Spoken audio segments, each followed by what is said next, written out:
மாணவர்களே அனைவருக்கும் வணக்கம். 2வது யூனிட்ல எடுத்துக்காட்டு 4ஐ பார்ப்போம். பூம்புகார் இலக்கிய மன்றத்தின் கீழ்காணும் தகவல்களிலிருந்து 2019 மார்ச் 31ஆம் நாளோடு முடிவடையும் ஆண்டுக்குரிய பெறுதல்கள் மற்றும் செலுத்தல்கள் கணக்கினை தயார் செய்யவும். விவரம் என்னென்ன கொடுத்துருக்கு பாருங்க. தொடக்க ரொக்க இருப்பு 1/4/2018 அன்று 5000.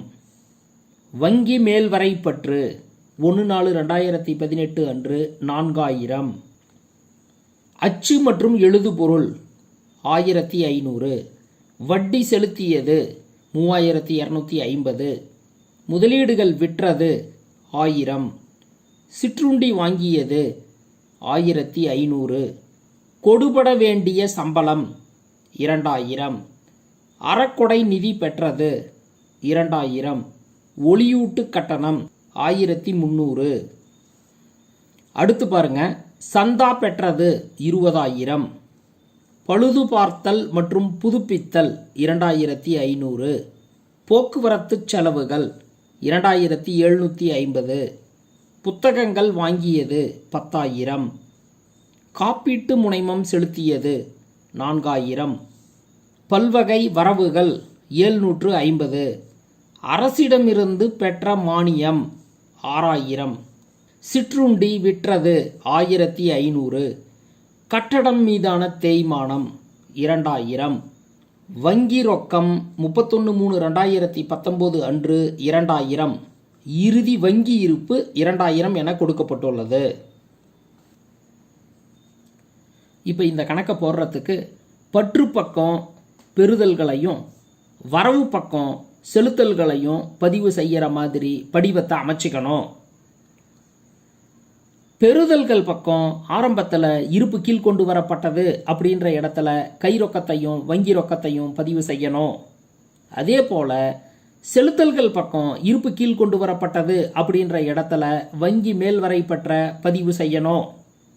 அடுத்து பெறுதல்கள் பக்கம் கடைசியாக இருப்பு கீழ் இறக்குக என்ற இடத்துல வங்கி மேல்வரைப்பற்ற பதிவு செய்யணும். அதே போல் செலுத்தல்கள் பக்கம் இருப்பு கீழ் இறக்குக அப்படின்ற இடத்துல கை ரொக்கத்தையும் வங்கி ரொக்கத்தையும் பதிவு செய்யணும். எந்த கணக்காக இருந்தாலும் இது போல் ஒரு நிலையான அமைப்பாக படிவத்தை அமைச்சிக்கணும். இப்போ அடுத்தது என்ன செய்கிறோம் பாருங்க. படிவத்தினுடைய தலைப்பை எழுதுறேன். பூம்புகார் இலக்கிய மன்றத்தின் 2019 மார்ச் 31ஆம் நாளோடு முடிவடையும் ஆண்டுக்குரிய பெறுதல்கள் மற்றும் செலுத்தல்கள் கணக்கு அப்படின்னு எழுதிக்கிறேன். இப்போ கணக்கை பார்த்து ஒன்றொன்னா படித்து படிவத்தில் பதிவு செய்ய போகிறேன். கணக்கில் தொடக்க ரொக்க இருப்பு 1/4/2018 அன்று 5000 என்று கொடுக்கப்பட்டுள்ளது. அதாவது தொடக்க ரொக்க இருப்பு. தொடக்க ரொக்க இருப்பு என்பதை பற்று பக்கம் பெறுதல்களில் குறிப்போம். பற்று பக்கம் பெறுதல்களில் தொடக்க ரொக்க இருப்பை கை ரொக்கம் 5000 என உள்ள இருக்கிற காலத்தில் பதிவு செஞ்சுக்கிறேன். அடுத்து கணக்கில் வங்கி மேல்வரைப்பற்று 1/4/2018 அன்று 4000 என்று கொடுக்கப்பட்டுள்ளது. வங்கி மேல்வரைப்பற்று என்று இருந்தால் இதை செலுத்தல்கள் பக்கம் ஆரம்பத்தில் இருப்பு கீழ் கொண்டு வரப்பட்டது அப்படின்ற இடத்துல பதிவு செய்யணும். இங்க பாருங்க, செலுத்தல்கள் பக்கம் இருப்பு கீழ் கொண்டு வரப்பட்டது அப்படின்ற இடத்துல வங்கி மேல்வரைப்பற்று 4000 என பதிவு செய்து கொள்கிறேன். இப்போ இந்த இடத்துல பாருங்க, கை ரொக்கம் 5000 என கொடுக்கப்பட்டுள்ளது. இந்த கணக்கில் வங்கி ரொக்கம் இல்லை, அதனால டேஷ் போட்டுக்கிறேன். இந்த 5000த்தையும் இங்கே இருக்கிறதையும் கூட்டி வெளியே இருக்கிற காலத்தில் 5000னு பதிவு செஞ்சுக்கிறேன். இந்த கணக்கில் வங்கி ரொக்கம் இல்லை, வங்கி மேல்வரைப்பற்று 4000 என உள்ளது என்பதை நினைவில் வைத்து கொள்ள வேண்டும். அடுத்து கணக்கில் அச்சு மற்றும் எழுதுபொருள் 1500 என்று கொடுக்கப்பட்டுள்ளது. அச்சு மற்றும் எழுதுபொருள் என்கின்ற வகையில் 1500 என்னுடைய கையிலிருந்து ரொக்கம் செலவாகிறது, வெளியே செல்கிறது. அதனால் இதை செலுத்தல்கள் பக்கம் பதிவு செய்ய வேண்டும். பாருங்க, செலுத்தல்கள் பக்கம் அச்சு மற்றும் எழுதுபொருள் அப்படின்ற இடத்துல 1500 பதிவு செஞ்சுக்கிறேன். அடுத்து கணக்கில் வட்டி செலுத்தியது ரூபாய் 3250 என்று கொடுக்கப்பட்டுள்ளது. வட்டி செலுத்தியது எனும்போது ரொக்கம் வெளியே செல்கிறது. எனவே இதை செலுத்தல்கள் பக்கம் பதிவு செய்ய வேண்டும். பாருங்க, செலுத்தல்கள் பக்கம் வட்டி செலுத்தியது 3250 என பதிவு செய்து கொள்கிறேன். அடுத்து கணக்கில் முதலீடுகள் விற்றது என்பது 1000 என்று கொடுக்கப்பட்டுள்ளது. முதலீடுகளை விற்றால் நமக்கு ரொக்கம் உள்ளே வரும். எனவே இந்த முதலீடுகள் விற்றதை பெறுதல்கள் பக்கம் பதிவு செய்ய வேண்டும். பாருங்க, முதலீடுகள் விற்றது அப்படின்றத பெறுதல்கள் பக்கம் 1000 என பதிவு செய்து கொள்கிறேன். அடுத்து கணக்கில் சிற்றுண்டி வாங்கியது ரூபாய் 1500 என கொடுக்கப்பட்டுள்ளது. சிற்றுண்டி வாங்கிய வகையில் ரொக்கம் 1500 வெளியே செல்கிறது. எனவே இதை செலுத்தல்கள் பக்கம் பதிவு செய்ய வேண்டும். இங்க பாருங்க, செலுத்தல்கள் பக்கம் சிற்றுண்டி வாங்கியது 1500 என பதிவு செய்து கொள்கிறேன். அடுத்து கணக்கில் கொடுபட வேண்டிய சம்பளம் 2000 என கொடுக்கப்பட்டுள்ளது. கொடுபட வேண்டிய சம்பளம் என்பது ஒரு ரொக்க நடவடிக்கை அல்ல. இந்த இடத்தில் ரொக்கம் எதுவும் வெளியே செல்வதில்லை. இதனை பெறுதல்கள் மற்றும் செலுத்தல் கணக்கில் பதிவு செய்யக்கூடாது என்பதை நினைவில் கொள்ள வேண்டும். அடுத்து கணக்கில் பாருங்க, அறக்கொடை நிதி பெற்றது ரூபாய் 2000 என கொடுக்கப்பட்டுள்ளது. அறக்கொடை நிதி பெற்றது எனும்போது நமக்கு ரொக்கம் உள்ளே வருகிறது. எனவே இதனை பெறுதல்கள் பக்கம் பதிவு செய்ய வேண்டும்.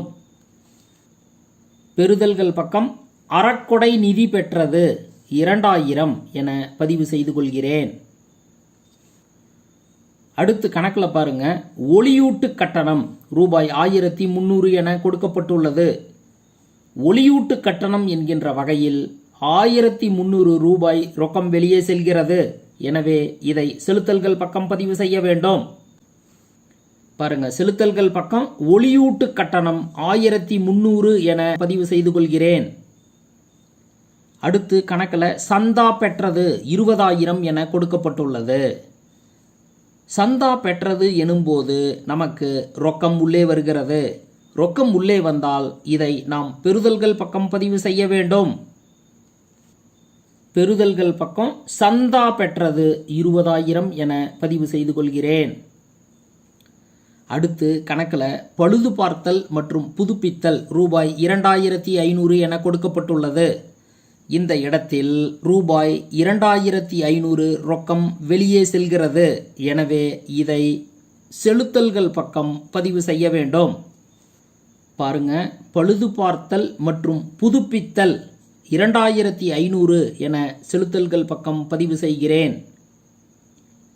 அடுத்து கணக்கில் போக்குவரத்து செலவுகள் 2750 என கொடுக்கப்பட்டுள்ளது. போக்குவரத்து செலவுகள் என்கின்ற வகையில் 2750 ரூபாய் ரொக்கம் வெளியே செல்கிறது. எனவே இதனை செலுத்தல்கள் பக்கம் பதிவு செய்ய வேண்டும். போக்குவரத்து செலவுகள் 2750 என செலுத்தல்கள் பக்கம் பதிவு செய்து கொள்கிறேன். அடுத்து புத்தகங்கள் வாங்கியது 10000 என கொடுக்கப்பட்டுள்ளது. புத்தகங்கள் வாங்கிய வகையில் ரொக்கம் 10000 வெளியே செல்கிறது. எனவே செலுத்தல்கள் பக்கம் பதிவு செய்கிறேன். புத்தகங்கள் வாங்கியது 10000 என செலுத்தல்கள் பக்கம் பதிவு செய்து கொள்கிறேன். அடுத்து கணக்கில் காப்பீட்டு முனைமம் செலுத்தியது ரூபாய் 4000 என கொடுக்கப்பட்டுள்ளது. காப்பீட்டு முனைமம் செலுத்திய வகையில் ரூபாய் 4000 ரொக்கம் வெளியே செல்கிறது. எனவே இதை செலுத்தல்கள் பக்கம் பதிவு செய்ய வேண்டும். காப்பீட்டு முனைமம் செலுத்தியது 4000 என செலுத்தல்கள் பக்கம் பதிவு செய்து கொள்கிறேன். அடுத்து கணக்கில் பல்வகை வரவுகள் ரூபாய் 750 என கொடுக்கப்பட்டுள்ளது. இந்த இடத்தில் பல்வகை வரவுகள் என்கின்ற வகையில் ரூபாய் 750 ரொக்கம் உள்ளே வருகிறது என்று அர்த்தம். அதனால் இதை பெறுதல்கள் பக்கம் பதிவு செய்ய வேண்டும். பாருங்க, பெறுதல்கள் பக்கம் பல்வகை வரவுகள் 750 என பதிவு செய்து கொள்கிறேன். அடுத்து கணக்கில் அரசிடமிருந்து பெற்ற மானியம் ரூபாய் 6000 என கொடுக்கப்பட்டுள்ளது. அரசிடமிருந்து மானியம் பெற்ற வகையில் 6000 ரூபாய் ரொக்கம் உள்ளே வருகிறது. எனவே இதனை பெறுதல்கள் பக்கம் பதிவு செய்ய வேண்டும். அரசிடமிருந்து பெற்ற மானியம் 6000 ரூபாயை பெறுதல்கள் பக்கம் பதிவு செய்கிறேன். அடுத்து சிற்றுண்டி விற்றது ரூபாய் 1500. சிற்றுண்டி விற்ற வகையில் ரூபாய் 1500 ரொக்கம் உள்ளே வருகிறது. எனவே இதனை பெறுதல்கள் பக்கம் பதிவு செய்ய வேண்டும். சிற்றுண்டி விற்றது 1500 என பெறுதல்கள் பக்கம் பதிவு செய்து கொள்கிறேன். அடுத்து கணக்கில் கட்டடம் மீதான தேய்மானம் 2000 என கொடுக்கப்பட்டுள்ளது. கட்டடம் மீதான தேய்மானம் என்றால் கட்டடத்தினுடைய மதிப்பு 2000 குறைந்துள்ளது என்று அர்த்தம். ஆனால் இந்த இடத்தில் ரொக்கம் எதுவும் வெளியே செல்வதில்லை. இது ஒரு ரொக்க நடவடிக்கை அல்ல. அதனால் இதை பெறுதல்கள் மற்றும் செலுத்தல் கணக்கில் பதிவு செய்வது இல்லை. அடுத்து கணக்கில் வங்கி ரொக்கம் 31/3/2019 அன்று 2000 என கொடுக்கப்பட்டுள்ளது. அதாவது இறுதி வங்கி இருப்பு கொடுக்கப்பட்டுள்ளது. இதனை செலுத்தல்கள் பக்கம் இறுதியாக பதிவு செய்ய வேண்டும். செலுத்தல்கள் பக்கம் இருப்பு கீழிறக்குக அப்படின்ற இடத்துல வங்கி ரொக்கம் 2000 என உள்ள இருக்கிற காலத்தில் பதிவு செஞ்சுக்கிறேன். இப்போ பெறுதல்கள் பக்க கூடுதல் மதிப்பை கண்டுபிடிக்க போகிறேன். 5000 கூட்டல் 1000 கூட்டல் 2000 கூட்டல் 20000 கூட்டல் 750 கூட்டல் 6000 கூட்டல் 1500 இவை அனைத்தையும் கூட்ட எனக்கு 36,250 கிடைக்கிறது. அதே போல் செலுத்தல்கள் பக்க கூடுதல் மதிப்பை கண்டுபிடிக்க போகிறேன்.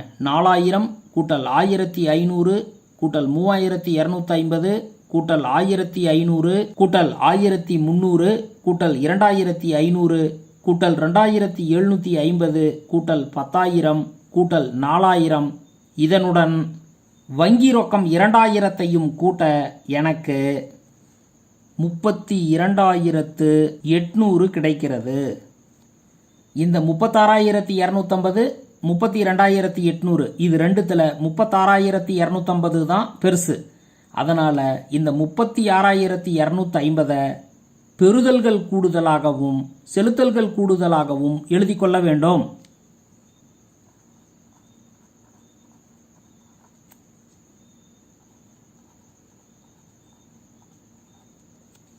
பற்றுப்பக்க கூடுதலை பாருங்க.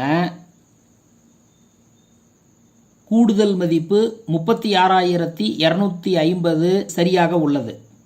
ஆனால் செலுத்தல்கள் பக்க கூடுதல் மதிப்பை பாருங்க. நமக்கு 36,250 கிடைப்பதில்லை. மாறாக என்ன கிடைக்கிறது? 32,800 தான் கிடைக்கிறது. அதனால் இந்த 36,250 இருந்து 32,800 கழிக்க நமக்கு 3,450 கிடைக்கிறது. இந்த 3,450 கை ரொக்கம் என்ற இடத்தில் உள்ள காலத்தில் 3,450 எழுதிக்கிறோம். இந்த இருப்பு கீழிறக்குகவை கை ரொக்கம் கூட்டல் வங்கி ரொக்கம் 3,450 கூட்டல் 2000 என கூட்டி 5,450 என எழுதி கொள்கிறேன். இந்த கணக்கில் இருப்பு கீழிறக்குக அப்படின்ற இடத்துல செலுத்தல்கள் பக்கம் வங்கி மேல் வரைப்பற்று இல்லை. இந்த கணக்கினோட விட ரொக்க இருப்பு ரூபாய் 3,450.